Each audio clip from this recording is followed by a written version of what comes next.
Paula Bennett, and I was born in Jamaica, in Kingston, Jamaica, in the West Indies.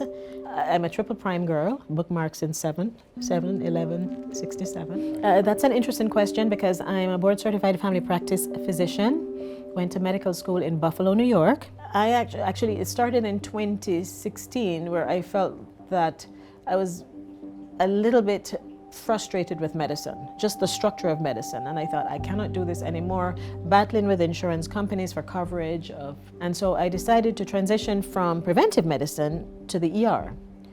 And so I was actually, as a locum tenens physician, which means that I travel from one place to another. So I was working between Minnesota and emergency rooms in Nebraska, taking care of patients in rural hospitals, smaller rural hospitals that did not have full-time docs. So there is actually a doctor's house right next to the hospital. But in the middle of winter in northern Minnesota, 20 miles from the Canadian border, I found that to be extremely laborious and trying, and it raised my blood pressure. And I said, you know what, I'll just stay in the hospital. So every time I go up there now, they give me my own room in the hospital.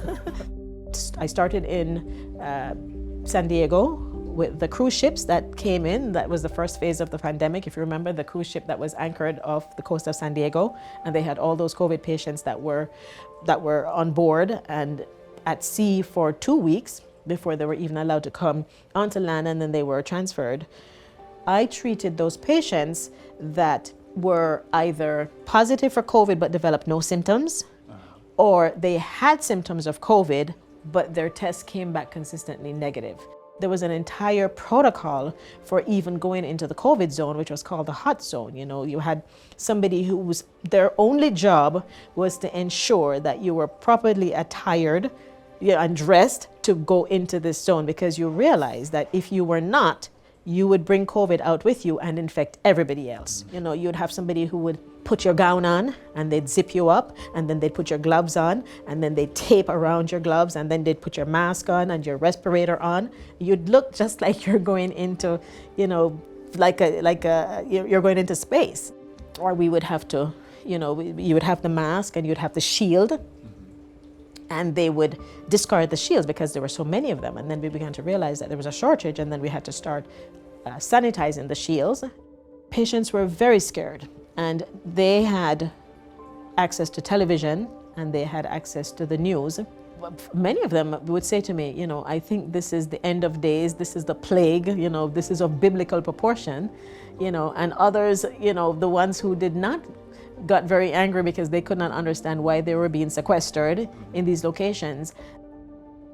After San Diego, I went to Texas and I worked in Laredo for 2 months. What happened in Laredo was the hospitals were overwhelmed. All of their ICUs and the floor beds were taken up by COVID patients, but COVID patients were taking a very long time to recuperate.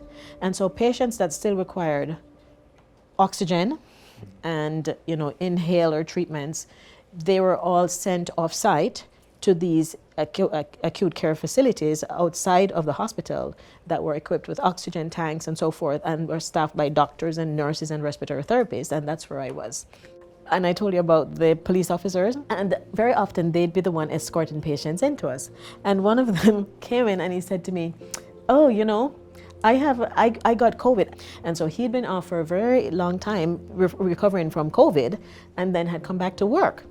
And so, you know, he was telling me that his mother-in-law said, well, you know, you don't want to get COVID again, so you need to engage in these practices. Oh, no, she told me, he said, this is what the president says he takes this every day. So he showed me the drops, and it was sodium chloride, which is salt water, ascorbic acid. Yes, one was ascorbic acid.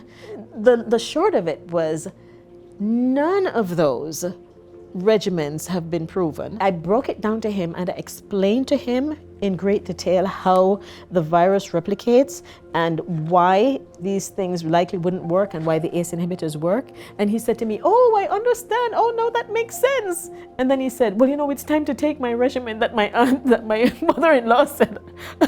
And I saw it and I thought, I don't understand this. This is so odd.